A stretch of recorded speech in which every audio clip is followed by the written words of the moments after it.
여러분 안녕하십니까? 행정학을 강의하는 김철입니다. 이 시간에는 우리가 지난 12월 21일에 있었던 2019년 제2차 군무원 공개 경쟁 시험 기출 보건 문제 풀이를 진행을 하도록 하겠습니다. 여러분들도 잘 아시겠지만 이 군무원 시험 같은 경우에는 문제를 지금까지는 공개를 하고 있지 않습니다. 국방부의 관계자의 말에 따르면 이제 앞으로는 공개를 할 예정이다라고도 이야기를 합니다만은 아직까지는 지금 문제를 공개하고 있지 않아서 시험을 실제로 치루었던 수험생들의 기억을 더듬어서 문제들을 이제 유추해낼 수밖에 없어요. 그렇기 때문에 문제가 다소 조금 앞뒤가 안 맞을 수도 있고, 그리고 저런 표현으로 안 나왔는데 이렇게 생각하실 수 있는 부분들도 분명히 있을 겁니다. 그리고 문제 순서나 이런 것들도 뭐 뒤죽박죽인 건 뭐 말할 것도 없고요. 하지만 문제가 이러이러한 유형의 문제가 나왔다. 그리고 이런 유형의 문제를 어떻게 물어봤다라고 하는 정도, 각 단원별로 문제가 어떻게 출제가 되었다라고 하는 경향 정도는 우리가 충분히 파악을 할 수 있을 거라는 생각이 듭니다. 그래서 지금 이 시간에는 이번에 나왔던 시험 문제를 바탕으로 해서 문제가 어떤 경향으로 나오는가 하는 것들을 같이 한번 생각을 해보도록 할게요. 또 6월 달에 있었던 1차 시험하고 비교를 해봤을 때 2차 시험이 어떠한 특징들을 가지고 있으며, 그리고 이러한 특징들을 반영해서 앞으로 우리가 시험 대비를 할 때 어떻게 준비를 해야 될 것인가에 대한 대응 방안들도 같이 한번 이야기를 해보는 시간 갖도록 하겠습니다. 그러면 우선 첫 번째로 지난 6월에 있었던 1차 시험과 이번 2차 시험이 각각 단원별로 출제가 어떻게 되었는지 그 출제 경향부터 한번 같이 살펴보도록 하시죠. 자, 단원별 출제 경향을 보겠습니다. 단원별 출제 경향을 보시면 1차 시험 때는요.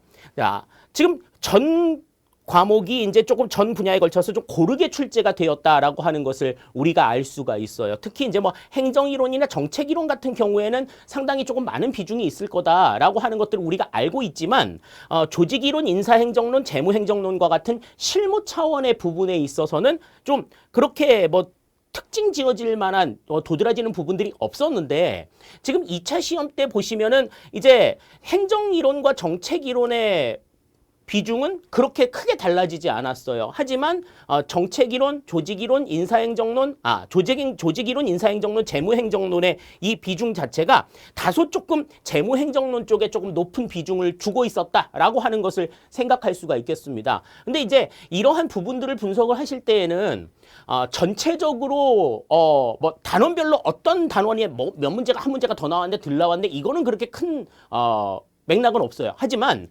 2019년도의 문제를 좀 전반적으로 2019년도에 출제된 문제들을 전체적으로 봤을 때에는 지금 행정이론과 정책이론의 부분에서 10문제, 그러니까 약 한 40% 정도가 여기에서 출제가 된다라고 볼 수가 있고, 다음에 조직이론, 인사행정론, 재무행정론 요 실무 파트를 담당하고 있는 요 부분에서 50% 정도가 출제가 되고 있다라고 하는 것이 특징이었어요. 나머지 이제 10%는 행정활유론과 지방행정론의 몫이었는데, 사실 지방행정론의 비중이 다소 조금 높아졌던 측면들도 있겠죠. 또 2002차 시험에서 가장 또 도드라졌던 것 중에 하나는 인사행정론의 4문제 가운데서 한 문제가 군무원과 관련된 문제가 나왔다라는 거죠. 군무원 인사법을 물어보는 문제가 최초로 출제가 됐습니다. 이전까지 심지어 2019년도 1차 문제까지도 군무원과 관련된 문제는 전혀 출제가 되지 않았었어요. 하지만 2차 시험에서 군무원과 관련된 문제가 최초로 출제가 되었다라고 하는 것은 앞으로 이 군무원과 관련된 이 법령의 내용이나 행정의 내용들이 시험 문제에 보다 더 많이 출제가 될 수 있을 것이다 라고 하는 것을 굉장히 강하게 시사하는 부분이라고 할 수가 있어요. 그래서 2차 시험 같은 경우에 뭐 그냥 어부지리로 하나 더 그냥 생긴, 어쩌다가 하나 더 생긴 그런 좀 부가적인 시험이다라고 우리가 생각을 했을 수 있는데, 이 시험 자체에서 앞으로 국방부가 시험 문제를 어떻게 내겠다라고 하는 것들을 좀 대폭적으로 변화해주는 그런 변화의 움직임들이 눈에 띄는 것이 가장 큰 시사점이다. 이렇게 우리가 생각을 할 수 있을 것 같습니다. 자, 그러면 이제 이 내용들이 어떻게 1번부터 25번까지 나오게 됐는지 지금부터 문제를 한번 살펴보도록 할게요. 1번 문제부터 살펴봅니다. 자, 로위의 정책 분류에 대한 설명으로 옳지 않은 것은 그랬습니다. 로위의 정책 분류는 정책 분류에 있어서 가장 기본적인 분류라고 말씀을 드렸었죠. 그래서 이 로위의 정책 분류를 바탕으로 해서 리플리와 플랭클린, 알몬드와 포웰, 솔리스버리 각각의 분류들을 이해해 두시라 그렇게 말씀을 드렸었습니다. 자, 그러면 여기에서 옳지 않은 걸 고르래요. 자, 1번. 누진세는 재분배 정책에 해당한다. 누진세는 재분배 정책에 해당한다. 맞는 이야기죠. 조세 정책 자체, 조세 정책으로 이미 세금을 거두었지만 그 누진세 같은 경우에는 누진세를 부과하는 내용들, 이런 것들에 대해서는 재분배 정책에 해당한다. 맞는 이야기가 되겠습니다. 다음, 정부의 조직 개편과 기구 설치는 구성 정책에 해당한다. 로위의 정책 분류 가운데서 가장 특징적인 부분이라고 말씀을 드렸었죠. 다음, 연구 보조금 지급은 배분 정책에 해당한다. 연구 보조금 지급은 연구를 진행하는 연구자들 모두에게 대상으로 하고 있기 때문에 누구에게만 주고 누구는 안 주고 이런 것들이 아니란 말이죠. 자격 요건을 갖추고 있는 연구자들에게는 모두 배분이 되기 때문에 배분 정책이다. 맞는 이야기가 되겠습니다. 자, 그러면 4번이 틀린 내용이 되겠네요. 배분 정책은 재분배 정책보다 반발이 심하다 그랬는데, 자, 반발이 심한 정책이 두 가지가 있었어요. 그게 뭐가 있었습니까? 규제 정책하고 재분배 정책이 있었죠. 특히 이 재분배 정책 같은 경우에는 규제 정책보다도 반발이 훨씬 더 심하다. 이렇게 설명을 드렸었습니다. 그래서 수혜 집단, 정책이 시행이 되었을 때에 그 정책으로 인한 수혜 집단과 희생 집단이 구분이 된 경우에는 희생 집단이 반발을 하게 될 경우들이 굉장히 많다라고 설명을 드렸었죠. 그래서 1번에서는 여기서는 정답이 4번이 되는 것 우리가 확인을 할 수가 있을 겁니다. 로위의 정책 분류에 대해서 분명하게 아셨다면 이 문제는 그렇게 어려운 문제는 아니었었던 것 같아요. 자, 다음 2번 보겠습니다. 직업 공무원제의 확립 조건에 해당하지 않는 것은 그랬습니다. 자, 직업 공무원제라고 하는 것은 어떠한 제도라고 말씀을 드렸었죠? 자, 유능한 젊은 인력이, 젊고 유능한 인력이 공직에 오랫동안 머무를 수 있도록 보장하는 이러한 제도. 그러니까 공직 자체를 하나의 전문직으로 인식해서 그 전문 직종에서 계속 일할 수 있도록 보장하는 이 같은 제도를 우리가 직업 공무원 제도다라고 설명을 드렸었습니다. 자, 그러면 그 확립 조건, 직업 공무원제를 확립하려면 다시 말해서 젊고 유능한 인력이 오랫동안 공직에 있으려면 어떠한 요건들이 있어야 되느냐 하는 거죠. 자, 행정의 안정성, 안정적으로 행정이 유지가 되어야 되고, 보수 수준 적정성, 요게 어쩌면 좀 가장 중요한 문제일 수도 있을 것 같아요. 자, 다음, 평생 고용이 보장되어야 한다. 다 확립 조건이 될 수 있겠죠. 자, 그런데 상시 고용 및 개방형 임용을 실시한다. 상시 고용이라고 하는 거는 정규적으로 딱 고용 누군가를 뽑는 그 시점을 정해놓지 않는 거야. 또 개방형 임용을 실시한다라고 하면은 이제 공직 외부에서 민간 전문 인력들도 영입을 할 수 있다는 거죠. 그러면 자, 이거는 뭘로 이어져요? 고용 불안으로 이어질 수 있습니다. 고용의 안정성을 굉장히 훼손할 수 있거든. 그렇기 때문에 굉장히 불안해진단 말이지. 오랫동안 일 못한단 말입니다. 그래서 여기에서는 4번이 정답이 된다라고 하는 것을 생각을 할 수가 있어요. 역시 이것도 직업 공무원제의 의미가 무엇인가라고 하는 걸 분명하게 아셨다라고 하면 그렇게 어려운 문제는 아니었을 거다. 이렇게 생각이 듭니다. 자, 다음 3번입니다. 우리나라 특별회계에 대한 설명으로 옳지 않은 것은 그랬습니다. 자, 특별회계에 대한 문제가 나왔는데요. 이제 조금 길어지고 있으니까 조금 혼동이 될 수도 있는데, 자, 1번부터 봅시다. 특별회계는 법률로서 설치하되 국가재정법에 규정된 개별 법률에 의하지 아니하고는 이를 설치할 수 없다. 그러니까 개별 법률 가지고만 설치할 수 있다라는 거죠. 네. 법적 근거가 반드시 있어야 된단다. 맞는 얘기입니다. 다음, 자, 특별회계는 재정 팽창을 예방할 수 있다. 그랬는데, 자, 특별회계라고 하는 거는 이제 별도의 사업이라든지 별도 필요에 의해서 일반 회계와 별도로 구분하는 회계인 거죠. 일반 회계라고 하는 하나의 주머니가 있는데 또 하나의 주머니를 만드는 거야. 그러면 이거는 그 또 하나의 주머니를 만드는 그 자체가 재정의 팽창인 거죠. 한 주머니 하나가 두 개가 됐으니까. 그렇기 때문에 이거는 재정 팽창을 예방하기 어렵다. 오히려 재정 팽창을 유발할 수 있다라고 하는 문제점이 있는 거지. 재정 팽창을 예방할 수 있다는 이야기는 맞는 이야기가 아닌 거예요. 2번이 바로 틀린 내용 같네요. 자, 다음. 특별회계는 예산 단일성의 원칙이 예외에 해당한다. 그렇습니다. 아까 말씀드렸죠. 주머니가 가급적 하나여야 된다라는 원칙이 예산 단일성의 원칙인데 하나를 더 만들었으니까 단일성의 원칙에 예외가 되는 부분이라고 볼 수가 있는 거죠.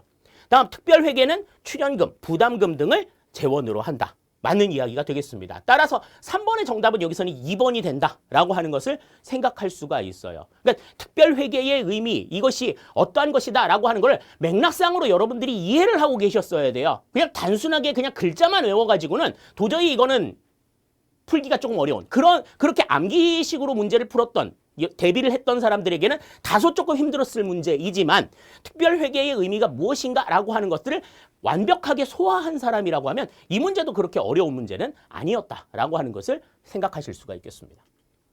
자, 다음 4번입니다. 현대 행정의 기능적, 질적 특징으로 옳지 않은 것은 그랬습니다.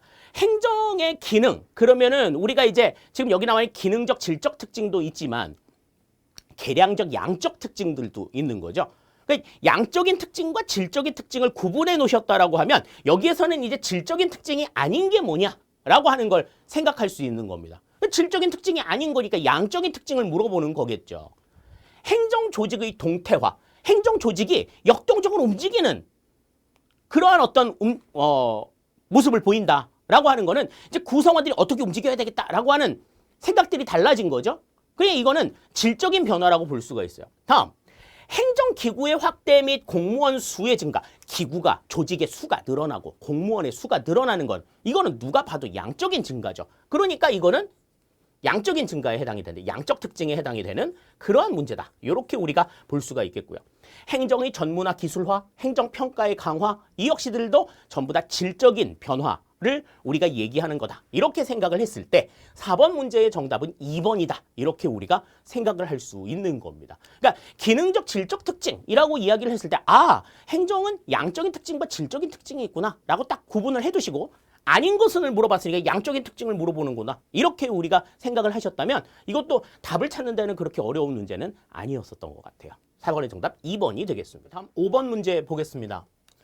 책임성에 대한 설명으로 옳지 않은 것은 그랬어요. 책임성에 대한 내용으로 옳지 않은 것. 책임성은 이제 행정의 가치 중에 나와 있었던 수단적 가치 중에 하나였었죠.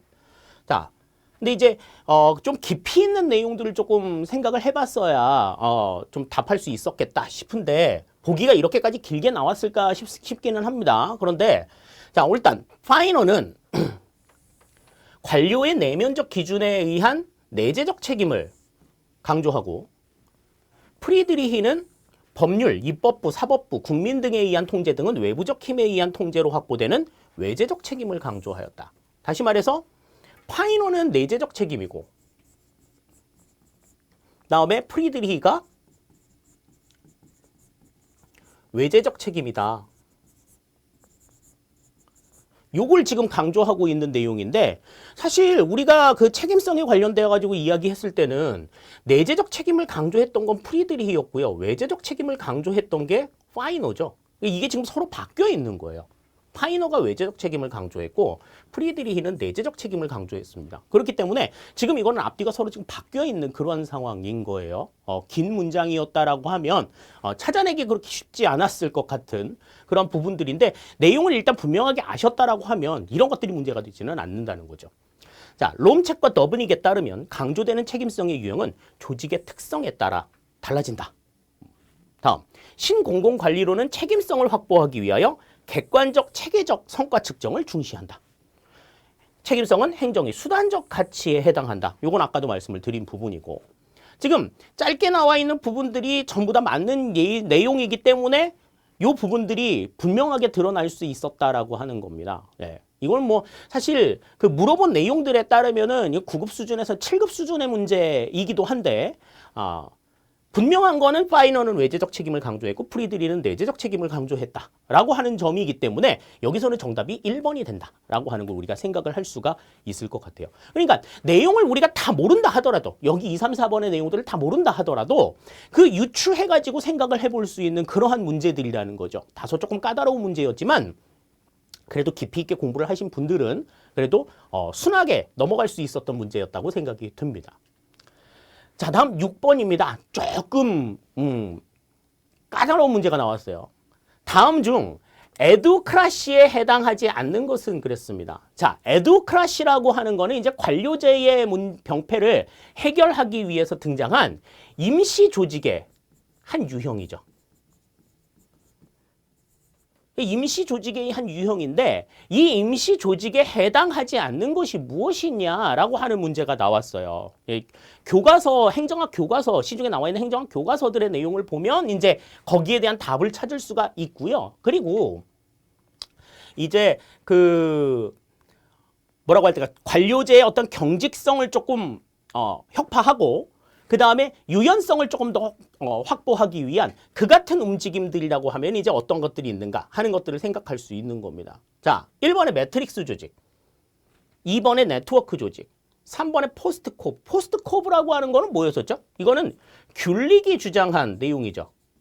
귤릭의 그 관리자가 중점적으로 기억해야 될 7가지의 요건. 그래서 기획, 조직, 인사, 지휘, 그 다음 조정, 보고, 예산 이렇게 7가지를 우리가 이제 얘기했었죠. 이거는 그냥 대표적으로 관료제의 속성이야. 관료제의 특징이기도 해.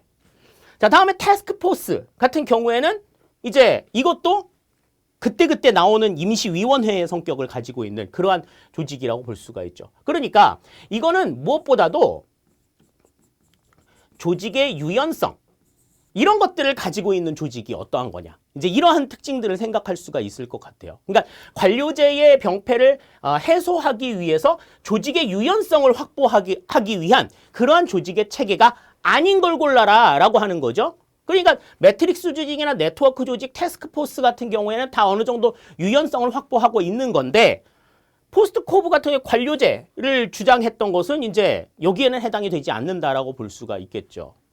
조직의 명칭이 나왔는데 포스트코브가 나왔을까? 뭐 그런 생각도 조금 들기는 합니다만은 이거는 다분히 관료제의 속성이기 때문에 정답이 되기가 어렵다. 이렇게 우리가 맞는다고 보기가 어렵다. 에도크라시에 해당이 되지 않는다. 이렇게 생각을 할 수 있겠습니다. 자, 다음 7번입니다. 행태론적 접근 방법에 대해서 옳지 않은 것은 그랬습니다. 이것도 뭐 되게 좀 핵심적인 내용이 나왔어요. 늘상 나오던 부분인데 행태론적 접근 방법은 우선 이제 뭐였어요? 사이먼이 주도했다. 그리고 이 사람들은 가치와 사실 가운데에서 사실만 연구 대상으로 했다. 왜? 사실은 측정을 할 수가 있으니까. 그래서 뭐에 공헌했다? 행정에, 과학화에 공헌했다. 세 줄 정리하면 딱 이렇다라는 거죠. 그러니까 사실만 연구했다는 얘기는 가치는 연구 대상에서 제외했다라고 하는 것을 생각할 수가 있는 거겠죠. 자, 그러니까 행정의 과학화, 합리성과 논리성과 이런 것들을 이제 강조해 나가면서 행정이라고 하는 것을 이제 딱딱 재단해 나가기 시작한 이러한 움직임이 행태론적 접근 방법이다. 자, 그러면 1번 논리실증주의 맞는 이야기가 되겠고 2번의 계량 분석법. 그죠? 측정을 하려고 하면 계량이 되어야 되니까. 가치 개입이라고 나와 있는데 가치는 배제가 됐다고 얘기를 했었죠. 3번은 바로 틀린 거야. 다음, 인간 행태의 규칙성 강화. 이런 것들도 분명한데 이런 그 행정의 과학화를 통해 가지고 규칙성을 발견해내려고 하는 움직임. 이게 이제 행태론적 접근 방법의 특징이다라고 볼 수가 있어요. 따라서 7번의 정답은 여기서는 3번이다. 이렇게 볼 수가 있겠습니다. 가치가 개입이 된 내용은 신행정학에서나 나오지 행태론적 접근 방법에서는 고려 대상이 아니다라고 하는 걸 생각해 두시면 되겠습니다. 자, 다음 8번입니다.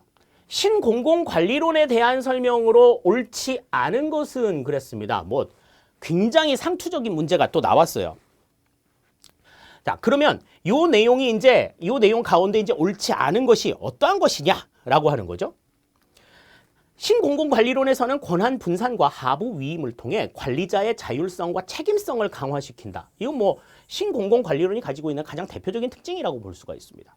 두 번째, 신공공관리론은 민간 부문의 경영 방식을 적용하여 고객에 대한 대응성을 높이고자 한다. 일단 민간 부문의 경영 방식, 기업의 경영 방식을 정부에 도입하고 그 정부 서비스의 수혜자인 국민을 뭘로 봤어? 고객으로 봤다. 가장 뭐 대표적인 특징이죠. 다음, 신공공관리론은 가격 메커니즘과 경쟁 원리를 활용한 공공 서비스의 제공을 강조한다. 가장 대표적인 내용들이라고 볼 수가 있죠. 다음, 신공공관리론은 내부 규제를 강화한다. 그랬는데, 자, 아까 1번에서 봤을 때는 권한을 분산한다고 얘기했었잖아요. 그렇기 때문에 내부 규제를 강화하는 것이 아니라 완화하는 것이 특징입니다. 그래서 내부 규제를 완화함으로써 뭐를 늘리는 거야? 재량권을 확보하는 이 같은 움직임들을 생각할 수가 있겠죠. 따라서 8번에는 정답이 4번이 되는 것 우리가 생각을 할 수 있겠습니다. 다음 9번 문제 보겠습니다. 피터스가 제시한 정부 개혁 모형에 대한 설명으로 옳지 않은 것은 그랬습니다. 자, 피터스가 게시한 정부 개혁 모형, 이건 우리가 이제 교재에서 거버넌스 모형이라고 얘기를 했었죠. 그래서 이제 5가지 모형이 나왔었던 것 우리가 기억을 하고 있습니다. 문제 보시죠. 시장 정보 모형은 공공 서비스가 얼마나 저렴하게 공급되느냐를 주된 공익의 판단 기준으로 삼으며 서비스 이용권 등 소비자의 선택권을 중시한다. 이거는 시장 정보 모형에서 강조하는 거는 무엇보다도 효율성이죠. 이 효율성이라고 하는 건 투입에 대한 산출의 비이기 때문에 서비스를 공급하는 공무원들도 편하고 혜택을 보는 국민들도 편해야 돼. 자, 그러니까 공공 서비스가 얼마나 저렴하게 공급이 되느냐, 투입 자체가 적은 거죠. 그리고 서비스 이용권 등 소비자의 선택권이 그만큼 늘어난다라고 하는 것 자체는 자, 투입은 줄어들지만 선택권은 늘어난다. 혜택은 늘어난다라고 볼 수가 있어요. 효율성을 강조하는 측면이라고 이해할 수가 있겠습니다. 이게 1번은 맞는 이야기가 되겠고요. 다음, 참여정부 모형에서는 조직 하층부 일선 공무원이나 시민들의 의사결정 참여 기회가 최대한으로 보장될 때 공익이 확보된다고 가정한다. 그러니까 뭐 위에서만 쑥닥쑥닥 하지 말고 전체적으로 모든 의견들을 다 들어보고 결정을 해야 된다라고 보는 거죠. 자, 다음, 탈내부 규제 정부 모형에서는 시장 규제 완화를 통한 시장 활성화를 추구하기 위하여 정부 권한을 축소해야 한다고 본다. 그런데 정부 권한을 축소하기 위해서 시장 규제를 완화하는 이 같은 움직임은 정부 실패에 대한 대응일 수는 있지만, 자, 여기서는 말 그대로 내부 규제를 완화하는 거죠. 탈내부 규제야. 그러면 시장 규제 완화가 아니라 이거는 내부 규제 완화로 봐야지 맞는 이야기가 되겠죠. 다음, 유연 조직 모형, 신축적 정직 모형에서는 정부 조직의 항구성을 타파하여 비용을 절감하고 공익을 증진할 수 있다. 그러니까 이거는 이제 조직의 신축적, 가상 조직 같은 것들을 운영해서 한 번 생기면 없어지지 않고 계속 유지가 되어야 하는 이러한 문제들을 혁파하기 위한 노력을 한다. 따라서 지금 여기에서는 말 그대로 내부 규제인데 뜬금없이 시장 규제가 나왔으니까 이건 3번이 틀린 내용이다. 이렇게 우리가 확인을 할 수가 있을 것 같아요. 자, 다음 10번입니다. 중앙인사기관의 유형 중 독립합의형의 장점으로 옳지 않은 것은 그랬습니다. 독립합의형. 이제 독립된 기관이고 합의체로 운영이 되는 거죠. 그러니까 우리나라하고는 조금 다르다 그랬습니다. 우리나라는 그 비독립 단독형이라고 말씀을 드렸는데, 자, 독립합의형은 이제 우리나라의 케이스는 아닌 거죠. 자, 그러면 지금 여기에 해당이 되는 내용들은 이제 어떤 것들이 있느냐. 자, 옳지 않은 걸 고려 장점으로. 역관주의 영향력을 배제함으로써 인사행정의 공정성을 확보할 수 있다. 여러 사람들이 보니까 시각들도 다양하게 나타날 수가 있는 거죠. 이 인사행정의 공정성을 확보할 수 있습니다.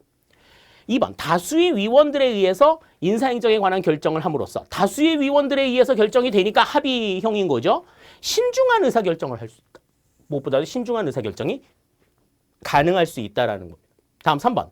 중요한 이익집단의 대표자를 합의체에 참여시킴으로써 인사행정에 대한 이익집단의 요구를 균형 있게 수용할 수 있다. 그러니까 이익집단의 대표자를 참여시켜서 이익집단의 요구를 균형 있게 수용을 할 수 있다라고 하는 점. 그러니까 합의제니까 뭐 2명이 되면 어떻고 3명이 되면 어떻고 10명이 되면 어때? 여러 가급적 많은 사람들의 의견을 들어보는 것 중요하다라고 생각할 수 있다는 거죠.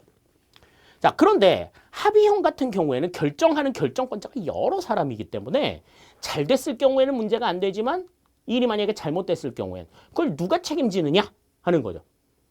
공동으로 책임지면 되지. 그런데 우리가 내용 설명할 때도 말씀을 드렸습니다. 공동으로 책임을 지자라고 얘기하면 나중에 문제가 발생하면 결국엔 아무도 책임을 지지 않는 이러한 상황들이 발생할 수 있다는 거죠. 그래서 인사행정의 책임 소재를 명확히 하기 조금 어렵다라고 하는 점이 이제 단점으로 등장을 할 수가 있습니다. 따라서 10번에서는 여기서는 정답이 4번이 된다 이렇게 볼 수가 있어요.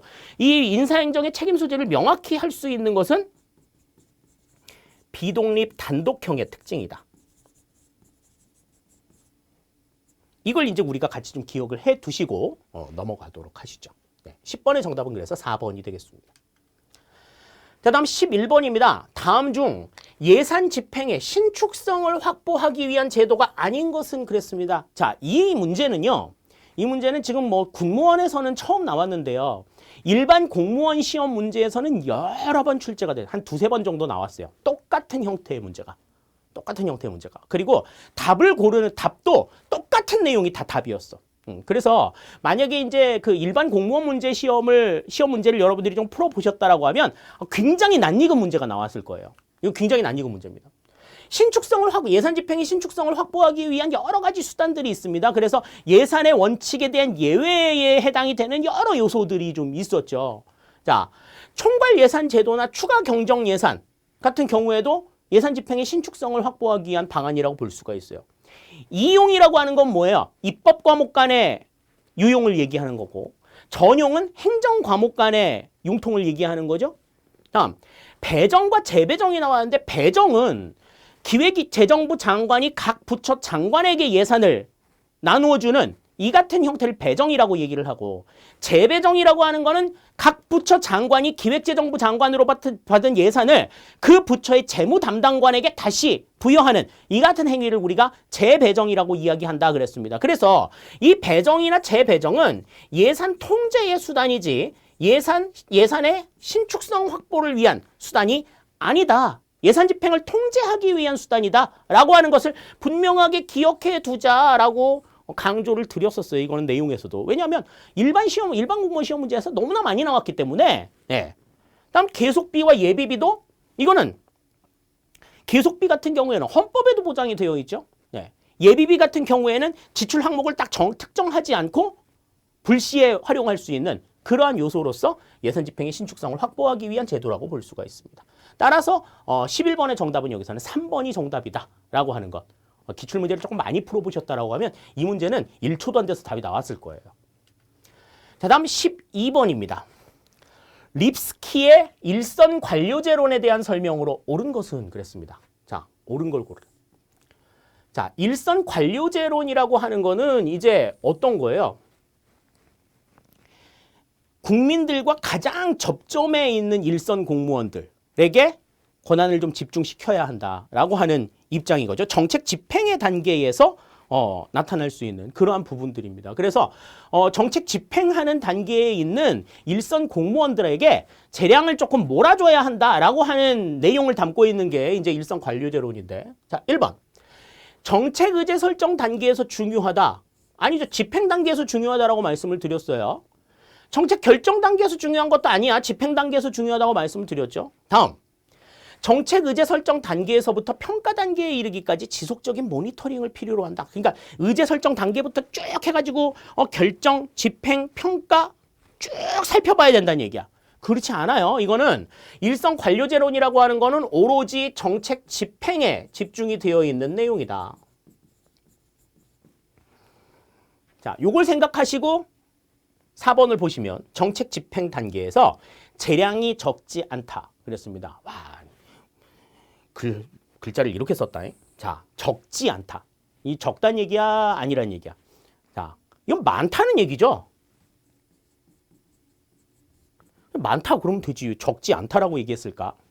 여러분들이 이제 좀 속이려고 했던 것 같아요. 네. 그러니까 이건 적지 않다는 얘기는 이건 많다는 얘기니까 아까 말씀드린 정책 집행 단계에서 일선 공무원에게 재량을 부여하는 이 같은 행위라고 우리가 생각을 할 수 있다는 거죠. 따라서 12번의 정답은 4번이 정답이 되겠습니다. 자, 다음 이제 13번 보시죠. 시장 실패의 원인과 그 대응 방식에 대한 설명으로 옳지 않은 것은 그랬습니다. 우리 시장 실패의 원인과 그 대응 방식, 정부 실패의 원인과 그 대응 방식은 우리가 분명하게 딱 표로 정리해두고 요거는 좀 기억해두자라고 말씀을 드렸었어요. 그죠? 여러 가지가 있었습니다. 뭐 자연 독점, 그다음 불안정 경쟁, 공공재의 존재, 정보의 비대칭성 등등등 뭐 여러 가지들이 있었죠. 자, 1번부터 봅니다. 공공재의 비배제성으로 인한 무임승차 문제를 해결하기 위해 국가가 조세를 통해 재원을 제공한다. 그렇죠. 이 뭐 공유제 같은 것들의 문제는 조세를 통해서 재원을 제공할 수 있습니다. 다음, 두 번째. 규모의 경제로 인한 독점은 공기업 공급을 통해 해결한다. 이 공기업 공급이라고 하는 게 이제 정부 공급일 수도 있는 거죠. 독점의 문제를 해결하려고 하면 정부가 공급자로 나서는 방법 있을 수 있다는 겁니다. 다음, 자연 자원의 문제는 소유권 설정으로 해결이 가능하다. 뭐 자연 자원, 뭐 산림 녹지, 뭐 토지, 뭐 이런 것들 소유권 설정으로 해결이 가능하다. 얘기할 수 있는 거죠. 자, X 비효율성이 발생할 경우 민영화와 규제 완화로 문제 해결이 가능하다. 그랬는데, 자, 이 X 비효율성이라고 하는 거는 뭐예요? X 비효율성은 독점 공급으로 인해서 발생하는 비효율성을 얘기하죠. 그래서 우리가 이제 이 정부 실패와 시장 실패에 대한 이야기를 했을 때 X 비효율성은 정부의 독점 공공재의 독점 공급, 공공재나 공공 서비스를 정부가 독점 공급함으로 인해서 나타나는 비효율성이었어요. 그렇기 때문에 X 비효율성은 일단 정부 실패입니다. 시장 실패가 아니에요. 그렇기 때문에 시장 실패의 원인이라고 보기가 어렵지. 따라서 여기서는 4번이 정답이 된다라고 하는 걸 생각할 수가 있는 거예요. 그러니까 지금 뭐 얘기는 되게 막 장황하게 지금 나와 있지만 딱 지금 X 비효율성이라고 하는 건 시장 실패랑 아무런 상관이 없는 거거든. 그러니까 내용을 정확하게 인식을 하고 계셨다라고 하면 이 문제를 푸는 데는 어려움이 없었을 거다라는 생각이 듭니다. 자, 조직의 구조적 특성에 대한 설명으로 옳지 않은 것은 그랬습니다. 조직의 구조와 관련된 내용들은 상당히 강조를 드렸던 부분들이기도 해요. 근데 거기에 대한 설명으로 옳지 않은 걸 골라라 그랬습니다. 자, 1번. 조직의 규모가 커질수록 과업은 분업화되고 단위 부서가 차별화되면서 복잡성이 높아진다. 조직의 규모가 커질수록 맞는 이야기죠. 분업화되고 복잡성은 더욱더 높아진다. 맞는 이야기가 되겠습니다. 다음, 조직의 규모가 커질수록 구성원의 공식화가 낮아진다. 그래, 공식화가 낮아진다는 이야기는 어떠한 거예요? 그러니까 좀 관료제적인 특성이 좀 약화된다라고 하는 걸 생각할 수 있는데 조직의 규모가 커지면 커질수록 이런 관료제적인 특성은 강화가 된다고 말씀을 드렸어요. 그래서 공식화의 정도는 높아진다. 이렇게 생각을 할 수가 있겠습니다. 그러니까 조직과 그 조직의 환경 간의 관계에 있어서 어떤 측면들이 있느냐. 조직 규모가 달라짐에 따라 조직 환경이 변화함에 따라서 또 여러 가지 조직 기술이 변모함에 따라서 조직의 구조가 어떻게 달라질 수 있느냐에 대한 설명을 드렸을 때 조직의 규모가 커지게 되면 커질수록 공식화의 정도는 높다. 이렇게 우리가 설명을 드렸었잖아요. 네, 2번은 여기서 틀린 내용이 되겠고 비일상적인 기술일수록 복잡성이 높아질 것이다.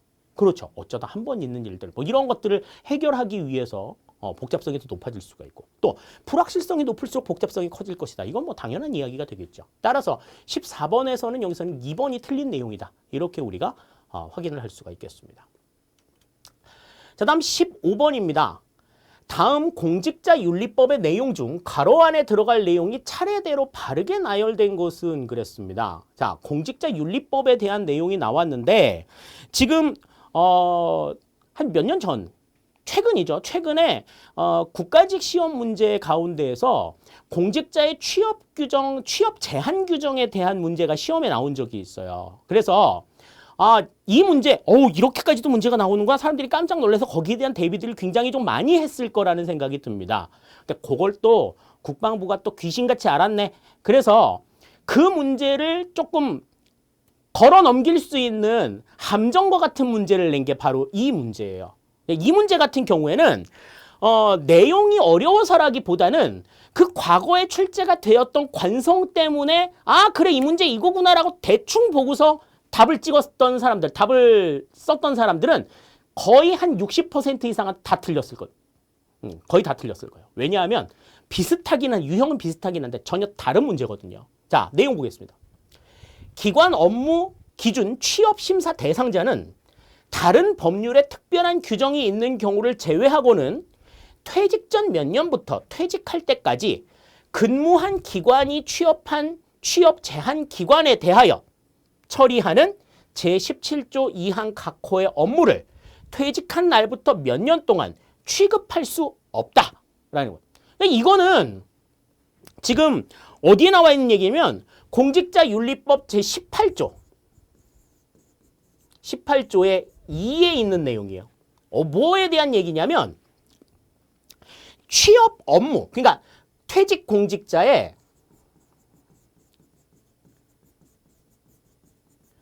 업무 취급 제한이야.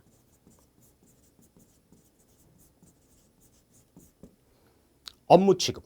그러니까 어떤 업무를 취급해서는 안 된다라는 거죠. 그러니까 퇴직한 사람들은 그와 관련된 업무를 취급해서도 안 되고 관련된 어떤 기관에 취업을 해서도 안 되는 거지.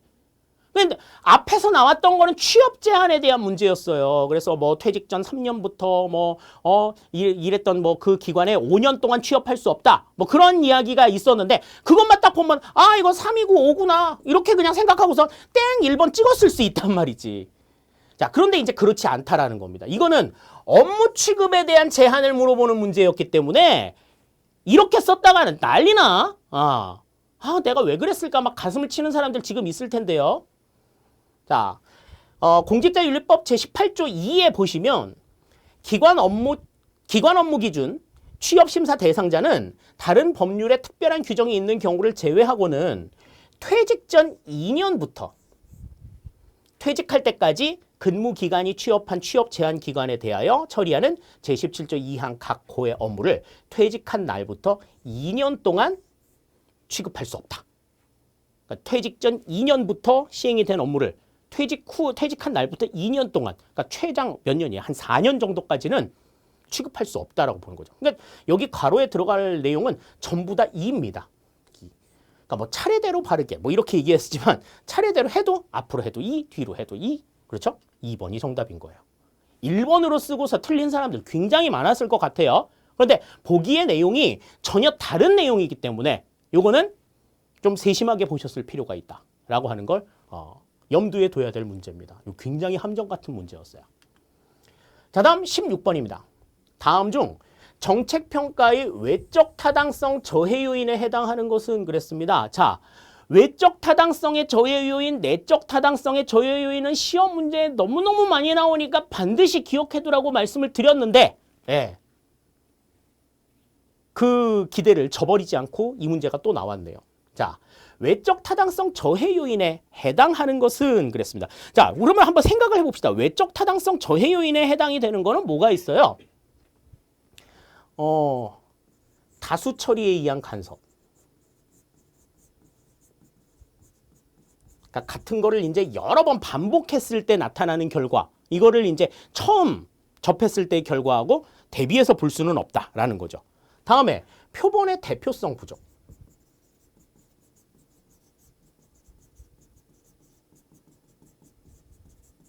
표본이 그 대상자들을 대표하느냐, 그게 부족하면 이제 외적 타당성 저해 요인이 되는 거죠. 다음에 이제 호손 효과가 있습니다. 이거는 자신이 실험 대상이라는 것을 인지하고서 평소와는 다른 행동을 보임으로써 나타나는 외적 타당성 저해 요인이었죠. 자, 다음에 실험 조작과 측정의 상호작용.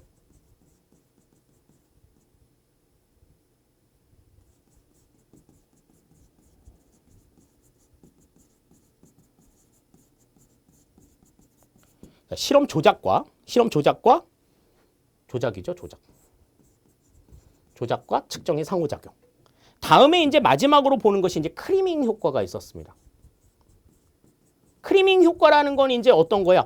좋은 결과를 나타낼 표본만 골라가지고 실험을 하는 거죠. 그래서 이거는 외적 타당성 저해 요인이기도 하지만 내적 타당성을 저해하기도 한다. 그렇게도 말씀을 드렸었는데, 그럼 여기 들어간 선정 효과나 성숙 효과, 이건 전부 다 내적 타당성 저해 요인이고요. 호손 효과 있습니다만은 성숙 효과가 해당이 안 되고요. 크리밍 효과, 호손 효과, 요거는 맞는 이야기네. 역사 효과나 성숙 효과, 이거 전부 다 내적 타당성 저해 요인입니다. 따라서 여기에 해당이 되는 거는 여기는 3번밖에 없네요. 네, 그래서 정답이 3번이다라고 하는 걸 알 수가 있습니다. 그러니까 정책 타당성의 외적 타당성 저해 요인과 내적 타당성의 저해 요인 같은 경우에는 그 조건과 이름을 분명하게 알아두시라. 만약에 그 설명도 드렸었어요. 외적 타당성 조건, 내적 타당성 조건 다 알기 어렵다. 그러면은 둘 중에 하나만이라도 좀 알아둬라. 그렇게까지도 말씀을 드렸는데, 외적 타당성 저해 요인은 그래도 내적 타당성 저해 요인에 비해서 가지수가 좀 적기 때문에 그거 가지고서 이제 시험 문제를 내신 것 같습니다. 16번은 여기서는 3번이 정답이 된다. 이렇게 볼 수가 있어요. 자, 다음 17번입니다. 다음 중 예산의 통일성 원칙의 예외에 해당하지 않는 것은 그랬습니다. 자, 예산의 통일성의 원칙이라고 하는 건 아까 앞에서도 설명을 드렸어요. 아까는 단일성의 원칙에 대해서 설명했구나. 자, 통일성의 원칙이라고 하는 건 뭐였어요? 특정한 목적을 가지고서 이 예산의 지출이, 조세의 수입이나 그 다음에 이 국고의 지출이 특정한 목적을 가지고 있어서는 안 된다라고 하는 거죠. 그러니까 이거는 뭐 하려고 들어오는 돈이야. 이건 뭐 하려고 들어오는 돈이야. 목적을 가지고서 들어오지 않아야 한다라고 하는 게 예산의 통일성의 원칙인데요. 그 예산의 통일성의 원칙에 예외에 해당하지 않는 것. 요걸 이제 골라보라는 겁니다. 자, 그러니까 예외에 해당하지 않는 것, 예산의 통일성의 원칙. 자, 추가 경정 예산 같은 경우에는 이제 어때요? 자, 추가 경정 예산은 이거는 아까도 봤었지만 단일성의 원칙이기도 하고요. 단일성 원칙의 예외이기도 하고 한정성 원칙의 예외에 해당이 돼요. 네. 그러니까 추가 경정 예산은 이제 본 예산과 별도로 예산을 계상하는 거죠. 그리고 이거는 이제 예산 집행 과정에서 나오는 거기 때문에 한정성의 원칙의 예외에 들기도 합니다. 통일성의 원칙에 들지는 않아요. 예외에 들지는 않아. 특별회계, 수입 대체경비, 기금은 대표적으로 통일성 원칙의 예외에 해당이 됩니다. 따라서 여기서는 1번이 정답이다. 이렇게 우리가 볼 수가 있어요. 그러니까 추가 경정 예산은 예산의 단일성 원칙과 한정성 원칙의 예외에 해당이 된다. 그러니까 지금 여기에서는 조금 구분을 해두셔야 될 것이 통일성과 단일성이 어떻게 다르냐. 예산 통일성의 원칙과 예산 단일성의 원칙이 어떻게 다르냐라고 하는 거를 분명하게 구분을 하실 수 있어야 된다라는 거죠. 그래야 이런 문제들도 헷갈리지 않고 잘 푸실 수가 있다라고 하는 걸 여기서는 이야기할 수 있겠습니다. 자, 다음 18번입니다. 전자 거버넌스의 최종적 의사결정 양식에 해당하는 것은 그랬어요. 자, 그러면 여기서 이제 우리가 봐야 될 것은 전자 거버넌스입니다. 군무원 시험에서 어떤 용어를 각 시험마다 표현하는 방법이 조금 다르기는 해요. 다르기는 한데 지금 이 전자 거버넌스라는 말은 다른 시험에서는 잘 나오지 않는 용어입니다. 군무원 시험에서만 나와요. 이 전자 거버넌스는 우리가 이제 그 교재에서나 내용을 배울 때 뭐라고 배웠었느냐면 온라인 시민 참여라고 배웠어. 그러니까 전자적인 방법을 가지고 모든 사람들이, 모든 객체들이 전부 다 참여하는 이 같은 형태를 이야기하는 거죠. 그래서 온라인 시민 참여의 3단계의 양식이 있었어요. 그래서 군무원 시험에서 한 2, 3년 전인가 전자 거버넌스의 이 3단계와 관련된 문제가 출제가 된 적이 있습니다. 그때도 전자 거버넌스라는 말을 썼거든. 자, 그래가지고 그때 이제 뭐가 있었느냐면 전자 정보 단계. 그 다음에 두 번째가 전자 자문 단계. 그리고 다음에 전자 의사 결정 단계. 요렇게 이제 3단계가 있었어요. 그래서 우리는 이제 그 배울 때 이 인포메이션, 이 컨설테이션, 이 디시전 메이킹 요렇게 이제 세 가지의 단계가 있다라고 우리가 확인을 했었는데 지금 여기에서 지금 물어보는 거는 최종적 의사 결정 양식이죠. 그러니까 뭐에 대한 얘기야? 요 3단계 가운데서 이거에 대한 얘기야, 이거. 이 디시전 메이킹, 전자 의사 결정에 대한 이야기인 거죠. 자, 그래서 거기에 해당이 되는 것이 뭐냐 하는 겁니다. 소수의 중앙 집권적 의사결정, 다수의 통합적 의사결정, 소수의 합의적 의사결정, 확산된 분권적 의사결정 그랬는데, 자, 여기에서는 이제 소수의 중앙 집권적 의사결정 같은 경우에는 이제 전자정보 체계가 되는 거죠. 그냥 내려주는, 보여주는 것만 봐. 이렇게 얘기하는 그런 측면이라고 볼 수 있고, 다수의 통합적 의사결정이 이 전자의사결정의 특징이라고 볼 수가 있겠습니다. 다음에 이제 소수의 합의적 의사결정 역시도 뭐 전자정보 내용이라고 볼 수 있고, 확산된 분권적 의사결정 같은 경우는 전자자문에 해당이 되는 내용이라고 볼 수가 있죠. 따라서 여기서는 정답이 2번이 정답이 된다라고 하는 걸 우리가 생각하실 수가 있겠어요. 그러니까 전자 거버넌스가 뭐를 의미하는 거냐라는 걸 먼저 생각을 했어야 되고, 그 다음에 거기에 최종적 의사결정 양식이라고 하면 그 3단계 가운데 전자 의사결정에 대한 이야기구나. 그냥 단순하게 뭐 온라인 시민 참여 중 전자 의사결정에 대한 설명으로 뭐 옳은 것은 이렇게 얘기했으면 좋은데, 문제를 되게 꽈았어. 전자 거버넌스의 최종적 의사결정 양식에 해당하는 거. 그거는 전자 의사결정이고, 이거는 다수의 통합적 의사결정을 의미한다. 이렇게 우리가 정리를 해두시면 될 것 같아요. 18번의 정답은 2번이 되겠습니다. 자, 다음 19번입니다. 네. 중앙정부가 부과하며 세금을 납부할 의무가 있는 납세 의무자와 세금을 최종적으로 부담할 담세자가 일치하지 않는 국세에 해당하는 것은 그렇습니다. 자, 일단 중앙정부가 부과하니까 국세죠. 국세야, 여기도 지금 나와 있지만. 자, 세금을 납부할 의무가 있는 납세 의무자와 세금을 최종적으로 부담할 담세자가 일치하지 않는다라고 하면 이거는 뭐에 해당이 되는 거예요? 간접세에 해당이 됩니다. 일치하는 세금을 우리가 이제 직접세, 일치하지 않는 세금을 우리가 간접세라고 이야기를 하는데, 자, 그러면 일단 국세니까 국세가 아닌 지방세는 전부 다 제거하고 보자고요. 우리가 이제 지방세 그러면 몇 가지가 있었어요? 11가지가 있었죠. 그래서 자, 재산세 일단 지방세라 안 됩니다. 담배 부가가치세 같은 경우에는 국세에 해당이 되죠. 담배 소비세 지방세라서 안 돼요. 주세 이것도 국세입니다. 개별 소비세 국세예요. 종합부동산세 이것도 국세죠. 그러니까 일단 기억하고 디귿은 안 되는 거야. 기억 디귿 들어간 거 다 빼. 1번 안 돼. 2번도 디귿 있네. 안 돼. 3번은 4번 4번 중에서 답이 나와야 돼.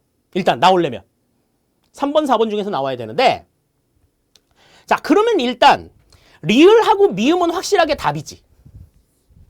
둘 다 리을 미음은 있으니까. 그럼 리은하고 미음 중에 간접세가 뭐냐 하는 거야. 간접세가 뭐냐? 부가가치세와 종합부동산세 중에 부가가치세라고 하는 건 뭐예요? 어떤 내가 뭐 재화나 서비스들을 얻을 때 거기에 부가해가지고 내는 세금. 우리나라에서는 이제 10%를 부가가치세로 부담을 하죠. 그러면 이 부가가치세는 사용자한테 내가지고 파는 사람이 낸단 말이지, 납세자와 담세자가 달라요. 그렇기 때문에 이거는 간접세에 해당이 됩니다. 근데 이제 종합부동산세 같은 경우에는 어때요? 요즘에 이제 뉴스에 이거 가지고 되게 말이 많은데, 고가의 부동산을 가지고 있는 사람들한테 세금을 더 물리는 거야. 그냥 부동산 소유자한테 세금을 물리는 거죠. 그러니까 이거는 납세 의무자와 담세자가 같아. 직접세에 해당이 돼요. 그러니까 지금 이거는 간접세에 해당하는 걸 물어봤으니까 비읍은 안 돼. 비읍 들어가면 안 되네. 그럼 4번도 안 되는 거야. 그럼 3번만 남는 거죠. 정답이 그래서 3번이 됩니다. 네. 그래서 일단은 우리가 이제 이거는 지방세에 대해서 우리가 확실하게 봤었고, 국세는 그냥 참고적으로 봤었잖아요. 근데 지금 국세에 대한 문제가 나왔다라고 하는 거는 약간 7급 수준의 문제이기는 한데, 일단 지방세를 제외해놓고 보는 거야. 그리고 직접적으로 내는 세금과 간접적으로 내는 세금, 이 직접세와 간접세의 차이가 무엇인가라고 하는 걸 분명하게 여러분들이 이해를 하셨다라고 하면 이 범위를 좀 줄여가면서 문제를 푸실 수 있었다라는 거죠. 네. 그래서 19번의 정답은 3번이 된다라고 하는 것 생각하시면 되겠습니다. 자, 다음 20번입니다. 국가공무원에는 있지만 지방공무원에는 없는 공무원은 그랬습니다. 얼마 전에 이제 소방직 공무원이 지방직에서 국가직으로 전환이 됐죠. 지방직 공무원이냐 국가직 공무원이냐 뭐 이런 얘기들이 굉장히 이제 많이 나오는데 이 가운데 국가 공무원에는 있지만 지방 공무원에는 없는 공무원. 이것도 우리가 되게 많이 이야기했었어요. 네, 인사 이야기하면서. 자, 1번 고위공무원단에 속하는 공무원. 고위공무원단 같은 경우에는 지방공무원이 없죠. 전부 다 국가공무원에만 있어요. 지방공무원에는 고위공무원단이 존재하지 않습니다. 1번이 바로 정답이에요. 별정직 공무원, 특정직 공무원, 정무직 공무원 전부 다 국가공무원, 지방공무원 다 있어. 그러나 고위공무원단에 속하는 공무원은 국가공무원에만 있지 지방공무원에는 존재하지 않는다. 이건 분명한 특징으로 기억해 두시라라고 말씀을 드렸습니다. 그래서 20번에는 1번이 정답이 되겠고요. 자, 다음 21번입니다. 2019년 현재 국가재정법상 옳지 않은 것은 그랬습니다. 그러니까 2019년 현재 국가재정법을 봤어야 돼. 근데 이제 국가재정법이 그렇게 크게 변한 게 없기 때문에 기존에 여러분들이 보셨던 내용만으로도 충분할 겁니다. 자, 1번 보죠. 예산은 예산 총칙, 세입 세출 예산, 계속비, 명시의월비 및 국고 채무 부담 행위를 총칭한다. 그 예산 요구서에 이 내용이 전부 다 나온다라는 거죠. 자, 다음 2번. 추가 경정 예산안은 전쟁이나 대규모 재해가 발생한 경우 경기 침체, 대량 실업, 남북관계의 변화, 경제협력과 같은 대내외 여건에 중대한 변화가 발생하였거나 발생할 우려가 있는 경우 법령에 따라 국가가 지급해야 하는 지출이 발생하거나 증가하는 경우에 한해 편성할 수 있다. 이건 추가 경정 예산안을 편성할 수 있는 이유에 대해서 이러한 상황에만 편성할 수 있다라고 하는 내용들이 국가재정법에 명시가 되어 있어요. 다음 3번. 예산안을 회계년도 개시 90일 전까지 국회에 제출해야 한다. 그랬는데 국가재정법상에는 회계년도 개시 90일이 아니라 며칠이라고 얘기했지? 120일이라고 얘기했었죠. 네. 90일 전까지 제출해야 된다고 얘기한 건 어디 규정이야? 헌법상의 규정이다. 요거 재무행정 기본 얘기하면서부터도 계속해서 말씀드린 내용이에요. 이거 혼동하면 안 되지. 다음, 매년 국회에 제출하여야 하는 5회계년도 이상의 기간에 대한 국가재정운용계획에는 조세 부담률 및 국민 부담률 전망이 포함되어야 한다. 이것도 국가재정법 내용 안에 포함이 되어 있습니다. 네, 정답이 그래서 여기서는 3번이 정답이에요. 그러니까 지금 회계년 그 예산안의 국회 제출 기한에 대해서 헌법의 내용과 국가재정법의 내용이 서로 다르다. 국가재정법의 내용이 헌법을 위배하지 않는다. 그러한 점에 있어서 분명히 기억해두자, 구분을 좀 해서 기억해두자라고 말씀을 드렸는데 거기에 대한 문제가 딱 나왔네. 네, 3번이 정답이 되겠습니다. 자, 다음 22번입니다. 우리나라의 광역행정 방식으로 옳지 않은 것은 그랬습니다. 자, 광역행정 방식. 그 광역행정 방식에 대해서는 뭐 여러 가지가 뭐 나오기는 합니다. 뭐 사무위탁, 행정협의회, 지방자치단체 조합 있는데 민영화는 광역행정 방식이라고 보기는 어렵지. 이거는 서비스의 제공 주체가 어떻게 되는 거예요? 정부에서 민간으로 넘어가는 거예요. 범위가 확정이 되는 그 서비스 제공 범위가 넓어지거나 지역적 범위가 넓어지는 그런 문제하고는 아무런 상관이 없는 얘기잖아요. 네. 그러니까 광역행정 방식이라고 하는 건 서비스를 제공하는 데 있어서 둘 이상의 지역을 하나로 합쳐가지고 이야기하는 이러한 개념들을 이야기하는 거기 때문에 여기서는 4번이 바로 정답이 되는 것 뭐 어렵지 않게 생각을 할 수 있을 것 같습니다. 자, 다음 23번이에요. 야, 이 문제 보고서 정말 너무 감격해서 너무 감격해가지고 박수를 쳤어. 군무원 시험이라고 하면 군무원에 대한 문제가 나와야지. 왜 자꾸 일반 공무원에 대한 얘기만 나오냐. 늘상 그 기출문제와 관련해가지고 얘기할 때 제가 항상 강조하는 부분이었거든요. 그래서 이제 뭐 심화 내용이나 뭐 이런 부분들의 이런 과정들을 보면서도 우리는 항상 군무원에서는 이거 어떻게 한다. 조직 같은 데 있어서 군에서 운영하는 책임운영기관에 대해서도 설명해야 되고 군에서는 인사를 어떻게 해야 되는지 군에서는 징계를 어떻게 하는지 이런 것들이 일반 공무원하고 다 다른데 왜 그런 거는 안 가르쳐 시험 문제 안 내냐. 군무원인데 맨날 강조했었는데 국방부에서 내 외침을 들었나 봐. 문제가 나왔어요. 처음이야. 처음. 네. 군무원 지금 뭐 기출문제가 뭐 한 14년 15년치 막 이렇게 나와 있는데 그 문제 전부 다 들춰봐도 군무원에 대한 내용이 나왔던 거 단 한 번도 없어요. 단 한 번도. 처음이야, 처음. 자, 군무원에 대한 설명으로 옳지 않은 것은 그랬습니다. 그러니까 이런 문제는 이제 군무원 시험에서만 볼 수 있는 거죠. 뭐 국가직 시험이나 지방직 일반 공무원 시험에서는 안 나와 이거. 자, 1번부터 봅니다. 군무원의 봉급에 관한 사항은 국방부 장관이 정한다. 그랬는데, 자, 이 내용들을 규정한 법이 군무원 인사법이라고 하는 게 있습니다.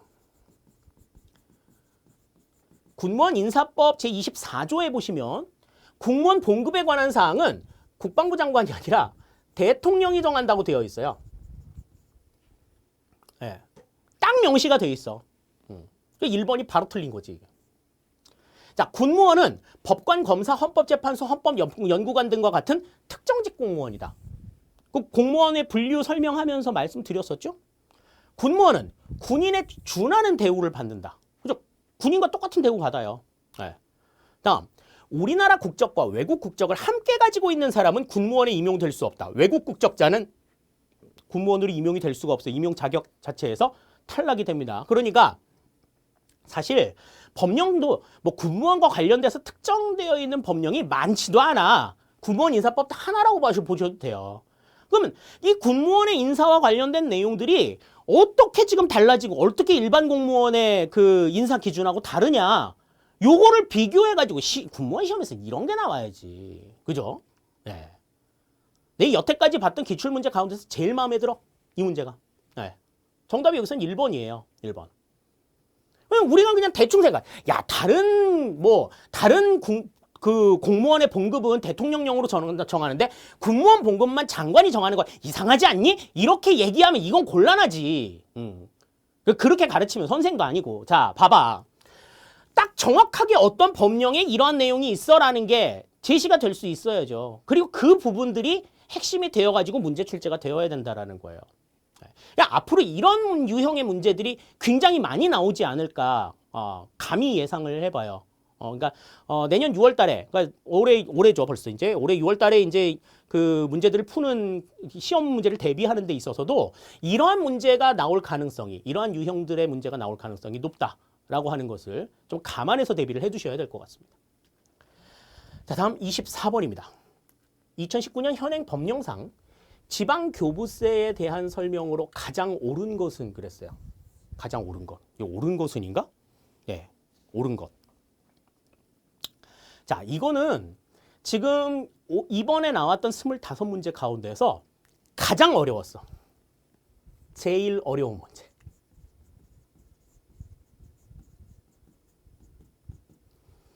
구급 단위를 준비했던 친구들은 되게 어려웠을 것 같고요. 7급 단위를 준비하는 친구들도 이 법령의 내용들을 제대로 보지 않았으면 이해하기 조금 어려웠을 그런 문제가 되겠습니다. 일단 가장 옳은 것을 고르라고 했으니 나머지 3개가 틀린 게 되겠죠. 자, 1번부터 봅니다. 경기도는 주민들에게 소방안전교부세를 부과할 수 있다. 소방안전교부세. 자, 소방안전교부세라고 하는 거는 이제 중앙정부에서 지방정부에 부과하는 교부세잖아요. 그러니까 경기도가 주민들에게 부과하는 게 아니고 이거는 중앙정부, 다시 말해서 지방정부를 총괄하는 행정안전부 장관이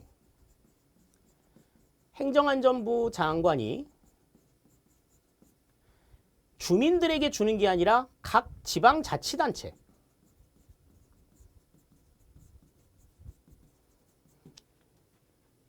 교부하는 거야. 부과할 수 있다. 소방안전교부세를 주는 거죠. 그러니까 지금 이 이 행정안전부 장관이 지방자치단체에 교부하는 것이 소방안전교부세인데 이 소방안전교부세는 재원이 어디라고 얘기했었어요? 그러니까 개별소비세 중에서 국세 중에 개별소비세 중에서 담배에 부과되는 개별소비세의 20%다. 그렇게 말씀을 드렸었죠. 그렇기 때문에 이 소방안전교부세를 부과하는 거는 누구야? 국가가 국민한테 부과하는 거예요. 국세에 해당이 되는 거니까 경기도가 주민들에게 부과하는 지방세가 아니라는 거죠. 이거는 일단은 이 소방안전교부세는 그 개별소비세 에서 나오는 거니. 이거는 국세에 해당이 되는 거다. 부과는. 부과와 관련된 거 국세에 대한 내용이다. 1번 틀린 내용이에요. 다음 2번. 광주광역시는 특별교부세가 교부될 수 없다. 왜 없어? 있지. 간혹 이제 그런 데들이 있어요. 불교부 단체라 그래서 보통 교부세를 교부받지 않는 단체들이 있습니다. 우리나라 같은 경우에는 지금 전체 243개의 지방자치단체 중에서 6개의 단체가 불교부 단체로 지정이 되어 있는데 그렇게 보통 교부세를 교부받지 못한다 하더라도 특별교부세는 교부받을 수 있어. 네. 그렇기 때문에 광주광역시도 특별교부세 교부받을 수 있어요. 보통 교부세도 교부받을 텐데. 자, 다음. 인천광역시는 부동산 교부세가 교부될 수 없다. 자, 이 부동산 교부세라고 하는 거는 이제 어떻게 주는 거야? 기초자치단체에 일단은 줍니다. 이 부동산 교부세를 부과하는 대상은 기초자치단체예요. 기초자치단체에 부과할 수 있고 광역자치단체도 부과할 수 있어. 광역자치단체에도 줄 수 있는데 자치단체 중에서는 특별자치도와 특별자치시만 교부를 받을 수 있어요. 그렇기 때문에 인천광역시는 말 그대로 광역시잖아. 특별자치시나 특별자치도가 아니죠. 그렇기 때문에 교부될 수 없다. 맞는 겁니다. 네. 다음, 세종특별자치시는 주민들에게 분권교부세를 부과할 수 있다 그랬는데 이거는 우리가 지방교부세 이야기하면서 설명드렸었어요. 분권교부세는 지금 없어. 2015년도에 폐지됐어. 그러니까 분권교부세라는 교부세 자체가 없는 거야. 없는데 어떻게 부과해? 부과할 수 없는 거지. 자, 따라서 여기서는 3번이 정답이 된다. 이렇게 우리가 볼 수 있겠습니다. 그러니까 보세요. 이거는 이 되게 내용들을 좀 세심하게 봤어야 돼. 굉장히 꼼꼼하게 나온 문제거든요. 그러니까 이러한 문제들을 맞춘다. 그러면 너 공부 좀 했구나. 뽑힐 가능성이 있는 거지. 그러니까 변별력 강화를 위해 가지고 굉장히 좀 고난이도의 문제를 낸 거예요. 9급 시험에 한 7급 수준의 문제가 출제가 되었다. 이렇게 보시면 되겠습니다. 24번의 정답은 3번이 되겠고요. 자, 다음에 이제 25번입니다. 이 25번은 지금 그냥 복원이 된 상황으로 봤을 때는요. 가장 문제야. 가장 문제야야. 앙팡 테리블. 왜? 문제가 잘못 나왔어. 여기의 상황으로 보면. 자, 보죠. 현행법상 일정한 자격을 갖춘 외국인에게 허용되는 것은 모두 몇 개인가? 외국인에게 허용되는 것이 모두 몇 개냐? 그러니까 지방행정에 있어서는 외국인이 대상이 되는 것들이 있다고 말씀을 드렸었죠. 그래서 주민 참여의 그 대상에 외국인이 포함이 된다라는 설명을 드렸었어요. 자, 그런데 조례의 제정과 개폐 청구, 주민 투표, 주민 감사 청구, 주민 소송, 주민 소환, 주민 참여의 그 지방 행정의 주민 참여 방식으로 다 설명을 드렸던 내용이죠. 다음, 공공기관의 정보 공개에 관한 법률에 따른 정보 공개 청구. 이게 전부 다 외국인에게 허용이 되느냐 하는 거죠. 일단 허용이 되는 것은 모두 몇 개냐라고 봤는데 지금 이거 허용됩니다. 이것도 허용돼요. 감사 청구 허용되니까 주민소송도 허용됩니다. 주민소환도 허용되거든요. 정보공개 청구도 허용이 돼요. 다 돼, 이거. 답이 없어. 하나, 둘, 셋, 넷, 6개가 있었어야지. 답이 없어요. 어떻게 그렇게 자신 있게 얘기할 수 있느냐고요? 자, 그러면 이것과 관련된 법령의 내용들을 한번 보자고요. 자, 지방자치법 12조입니다. 지방자치법 12조에 보시면 자, 주민의 자격은 지방자치단체의 구역 안에 주소를 가진 자야. 국적과 상관없이 지방자치단체 구역 안에 주소를 가진 자는 지방자치단체의 주민이 된다고 얘기했어. 자, 그러면 그 주민의 권리를 보시죠. 주민의 권리는 일단 소속 지방자치단체의 재산과 공공시설을 이용할 권리가 있어. 이 주민들은. 다음, 지방자치단체로부터 균등하게 행정의 혜택을 받을 권리가 있어. 두 가지의 권리가 지금 있는 거죠. 자, 그런데 이제 그 권리 가운데서 외국인이 배제가 되는 게 있어요. 그게 바로 뭐냐 하면 이 2항에 있는 내용이야. 국민인 주민은 그랬어. 여기서 말하는 국민이라고 하는 건 뭐야? 대한민국 국적자야.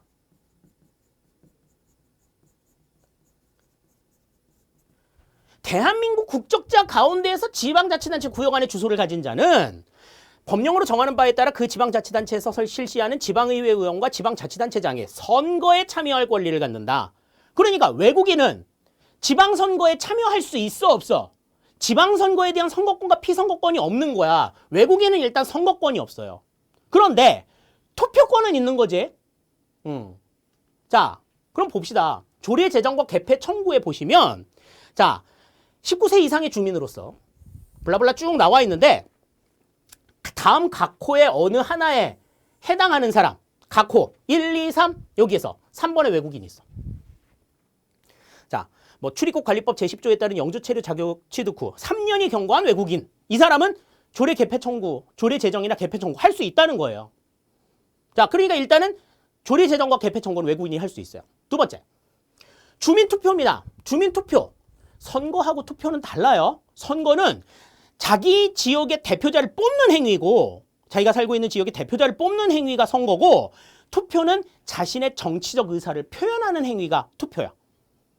자, 그러면 지금 여기에서 투표는 19세 이상 주민 중 6조 1항에 따른 투표인명부 작성 기준일 현재 다음 각 호에 어느 해당하는 사람, 그래서 주민등록이 되어 있는 사람, 여기도 외국인이 있어. 외국인도 주민투표 할 수 있어요. 다음, 주민의 감사 청구입니다. 주민의 감사 청구는 지방자치단체 19세 이상의 주민이야. 여기에는 그냥 주민이라고만 나와 있지, 뭐 외국인은 안 된다, 뭐 국민인 주민은 이딴 소리 없어. 그러니까 이 얘기는 뭐예요? 외국인 가능이야. 감사를 청구할 수 있어. 그리고 19세 이상 주민의 감사 청구에 관해서는 제15조 3항으로부터 7항까지의 균형을 준용할 수 있다. 여기서 말하는 15조의 내용은 아까 얘기했던 조례 제정 및 개폐 청구와 관련된 권한이에요. 그러니까 그 관련된 조례 제정 및 개폐 청구권에 관한 그 대상자의 범위와 지금 이 주민 감사 청구의 대상자 범위는 같다고 보는 거죠. 네. 자, 다음에 이제 주민 소송입니다. 주민 소송은 대상자가 감사 청구한 주민이야. 그러니까 조례 제정 개폐 청구권, 주민 감사 청구권, 주민 소송은 대상자의 범위가 동일하다고. 어느 한쪽에서 외국인이 되면 다 되는 거야. 이것도 외국인이 되는 거죠. 자, 다음 주민 소환이 있습니다. 주민 소환은 주민 소환 청구가 있고 주민 소환 투표가 있어. 그러면 봅시다. 주민 소환 투표가 이제 3조에 나와 있는데 거기에도 19세 이상의 외국인 명시돼 있어요. 명확하게. 자, 7조에 보시면 외국인 등록표에 등록된 제3조 1항 1호 및 2호에 해당하는 자, 외국인이야. 외국인 등록표에 등록되어 있는 거 외국인이겠지. 내국인이 외국인 등록표에 등록되겠어? 그건 아니란 말이죠. 예. 그러니까 청구도 외국인이 가능하고 투표도 외국인이 가능하다라고 하는 거죠. 자, 다음 비읍보입니다. 이거는 이제 공공기관의 정보공개에 관한 법률인데 정보공개 청구에 대해서는 외국인의 정보공개 청구에 대해서는 대통령령으로 정한다. 그래서 동법 시행령에 나와 있어. 외국인은 다음 각 호의 어느 하나에 해당하는 자로 한다. 정보공개를 청구할 수 있는 외국인은 국내에 일정한 주소를 두고 거주하는 자. 두 번째, 학술 연구를 위하여 일시적으로 체류하는 자. 다음, 국내에 사무소를 두고 있는 법인 또는 단체. 얘네들은 정보공개 청구 요구할 수 있다라는 거예요. 외국인 할 수 있어요, 지금. 자, 그러니까 지금 아까 앞에서 봤었던 그 6가지 내용 가운데서 외국인이 할 수 있는 거, 할 수 없는 건 없어. 다 할 수 있어. 다 할 수 있었기 때문에 자, 여기에서는 지금 이게 답이 없어요. 예. 복원된 내용이 어떤 내용, 그 실제 내용이 어떻게 출제가 되었는지는 다시 한번 확인을 해봐야 되겠습니다만은 일단 들어본 내용에 따르면 없습니다. 네. 이거는 문제가 조금 잘못된 것 같아요. 그러니까 우리가 이제 이 기회로 지방행정에 있어서 외국인이 참여할 수 있는 내용들, 어떤 규정에 의해서 참여가 가능하냐, 그 법적인 근거는 분명하게 여러분들이 좀 생각을 하시자라고 하는 것 다시 한번 강조를 드리겠습니다. 자, 이렇게 해서 이제 우리가 25문제를 전부 다 살펴봤어요. 25문제를 살펴봤는데 문제를 살펴보시는 가운데에서 여러분들도 이제 느끼시는 바가 좀 있었을 겁니다. 이번 문제가 좀 대체적으로 어떠한 맥락에서 문제가 조금 나왔었구나. 출제가 어떠한 경향을 타고 나왔었구나라고 하는 것을 우리가 한번 조금 생각을 해봐야 될 건데, 자, 지금부터는 이제 출제 경향이 어떻게 나왔었는가, 그러니까 이번 지금 이 문제를 통해 가지고 뭐 제가 개인적으로 느끼는 바이기는 합니다만은 개인적으로 이런 맥락에서 출제가 됐으니 좀 주의해서 대응을 한번 해보자라고 하는 핵심적인 내용들 몇 가지만 조금 설명을 드리도록 할게요. 우선 첫 번째, 분야별 내용의 맥락 이해 중심입니다. 맥락을 이해하는 게 무엇보다도 중요해요. 그러니까 이 얘기는 무슨 얘기냐면 단순 암기 안 된다는 거야. 아까 그 앞에서 문제들 여러 개 나왔었죠. 그 문제들 보시면은 유추해서 응용을 해가지고 지금 이런 내용이 이러니까 이거는 이럴 거야 라고 하는 것들을 유추해가지고 잘라내는 문제들 이런 것들도 있었어요. 아까 우리 그 국세에서 그 간접세 찾는 것도 지방세에 대해서는 아는데 국세에 대해서는 잘 몰라. 그럼 지방세만 일단 없애봐. 그리고 남은 거 가지고서 생각을 해보자라는 거죠. 찍더라도 가지수가 조금 적으면 정답률이 높아진다니까요. 그러니까 단순하게 막 암기해가지고는 안 돼. 암기는 왜 하는 거야? 외운 걸 써먹으려고 하는 거거든요. 그죠? 그러니까 이제는 그냥 단순하게 암기했니 안 했니 이걸 검사하는 게 아닌 거야. 공무원이 되려고 하면 그 전달된 지식을 써먹을 수 있는 수준이 되느냐 이걸 본다는 거죠. 그러려고 하면 단순한 암기보다는 전반적으로 내용의 맥락을 이해하는 게 중요하다. 워딩 그대로 몰라도 돼. 이거는 그냥 이런 의미 아니에요? 이렇게 설명할 수 있으면 된다고. 근데 막 무조건 외워. 이해 안 되는 부분들은 무조건 외워. 그래가지고 들이달달 외워. 그래서 저는 문제를 1000문제 외웠어요. 3000문제 외웠어요. 웃기는 소리 하지 마. 그래가지고 시험에 붙을 수 있을지 몰라. 옛날에는 붙었을지 모르지만 지금은 어림도 없어요. 지금은 다 걸려 넘어져. 그러니까 분야별 내용의 맥락을 이것이 어떠한 의미에서 이렇게 표현이 된 거다라고 하는 것들을 여러분들이 흡수하실 수 있어야 돼. 흡수하고 소화할 수 있어야 된다. 단순하게 암기하는 것은 과감하게 버려라. 다시 한번 강조드리겠습니다. 두 번째, 고난도 문제를 통해서 변별력을 강화시켰어요. 그러니까 9급 시험이라고 하더라도 9급 수준의 문제만 봐서는 안 돼, 이제는. 7급 수준의 문제 보셔야 된다는 거죠. 7급도 마찬가지야. 7급도 그냥 단순하게 보셔서는 안 돼요. 특히 이제 법령의 내용들을 7급은 조금 더 세밀하게 보셔야 될 필요가 있겠죠. 이런 수준의 문제가 한두 문제 정도 나오게 되면 공부를 조금 착실하게 한 사람과 그렇지 않은 사람들이 확연하게 구분이 될 겁니다. 아까 우리가 봤었던 24번 문제 같은 경우가 대표적인 문제가 되겠죠. 이런 문제들은 딱 나오게 되면 9급 수준으로만 대비했던 친구들은 헉 하고 넘어가게 돼 있어. 그렇기 때문에 이런 고난도 문제에 대한 변별력을 조금, 그 고난도 문제에 대한 대비를 조금 해야 될 필요가 있다라고 하는 겁니다. 그래서 9급 수준의 문제만 보지 마시고 7급 수준의 문제들 조금 보셔야 될 필요 있고, 단순하게 내용을 보고 그 내용이 맞냐 안 맞냐 이런 것들을 확인하는 차원의 문제들, 이런 것들은 그냥 그때 그냥 수업 듣고서 해결하시는 걸로 끝내고, 보다 조금 더 난이도 높은 문제들을 대해보셔야 될 필요가 있겠죠. 다음 세 번째, 군무원 관련 문제의 비중이 이제 늘어날 거다. 아까 23번 문제 제가 보고 막 감격했다는 문제예요. 이런 문제들이 군무원이라고 하는 특정직에서는 강조가 되어야 한다라는 거죠. 특정직 공무원이기 때문에 그 군무원의 업무 특성에 맞는 문제들이 이제는 하나 둘씩 나와야 된다라는 겁니다. 이 얘기는 다시 말해서 무슨 얘기냐면, 과거에 이제 일반직 공무원들 수준의 문제로 난이도를 조금 높였는데 이제 그 자체도 한계에 이르렀다라는 거예요. 그러니까 이제 조금 더 깊이 있게 그 군무원이라고 하는데 관심을 갖게 된 거지. 애초부터 그렇게 됐어야 하는데 조금 늦은 감은 있습니다만은 정말 환영해 마지 않는 그러한 부분들이라고 볼 수가 있습니다. 그래서 군무원 관련 문제 같은 경우에는 군무원 관련법, 아까 군무원 인사법도 말씀을 드렸는데 그 관련법에 대한 충분한 이해들, 이러한 것들을 통해서 대비를 해나가시는 것이 무엇보다도 중요하리라는 생각을 가져봅니다. 자, 이렇게 해서 이제 2시간에 걸쳐서 우리가 기출보건 문제에 대한 풀이를 마감을 지었어요. 시험 보셨던 분들은 어떻게 봤나라고 하는 것들을 점검하는 차원에서 앞으로 시험을 대비하시는 분들은 어떤 문제가 나오나 하는 참색의 측면에서 유용한 시간이 되었으리라 믿어 의심치 않습니다. 충분한 대비하시고 정리를 통해서 합격의 그날까지 최선을 다하시는 모습 기대해 보도록 하겠습니다. 자, 해설 여기서 모두 마치도록 합니다. 수고하셨습니다.